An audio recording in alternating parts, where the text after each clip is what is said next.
So welcome back again mga Lods. Magandang umaga sa inyo.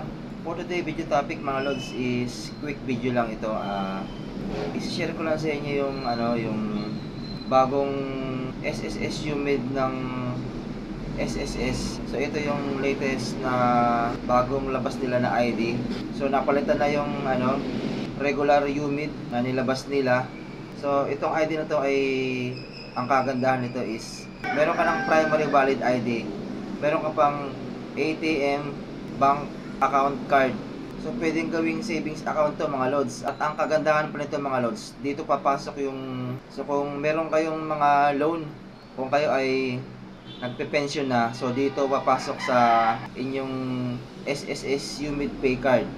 Maraming benepisyo to mga Lods. Pwede mo siyang gawing bank account, pwede kang mag-transfer sa mga e-wallet, gaya ng GCash o Paymaya. Validity ng ID na to mga Lods is aabot ng 8 years. Aabot siya ng 8 years. So paano nga ba makakakuha ng ganitong ID mga Lods?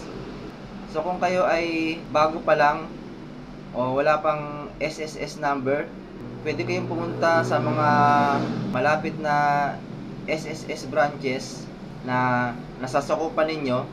So sabihin nyo lang doon na kukuha kayo ng SSS number. So kailangan din siyempre na may hulog yung inyong SSS. So para lang po to sa mga self-employed na gaya ko, explain ko po sa inyo kung paano mag-apply ng SSS Humid Pay Card.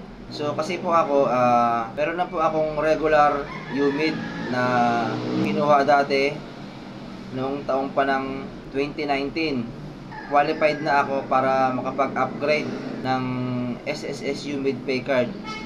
Nito lamang December 2023, nag-try ako mag-apply. So ang pag-apply po nito mga Lods sa online, kailangan meron kayong SSS online account. So kung wala pa kayong SSS online account, pwede kayong magpaturo o pwede kayong pumunta sa SSS branches na malapit sa inyo. So magpaturo kayo dun kung paano gumawa ng SSS online account. So hindi naman po lahat pwedeng ma-qualified sa pagkuha ng SSS Humid Pay Card. Malalaman nyo po yan pag pumunta po kayo sa SSS na malapit sa inyo, o kaya panoorin nyo yung mga video about sa SSS o punta kayo sa kanilang Facebook page. So malalaman nyo po yan kung paano po or kung qualified ba kayo para sa SSS Humid Pay Card. So may mga po doon, may mga information po doon sa kanilang Facebook page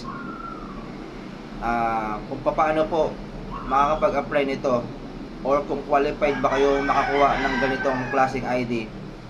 So pwede nyo rin mapanood ang kanilang mga video sa YouTube sa mysss.ph. So hanggang dito na lang yung video ko mga Lods. Maraming salamat. Hanggang sa muli. Paalam.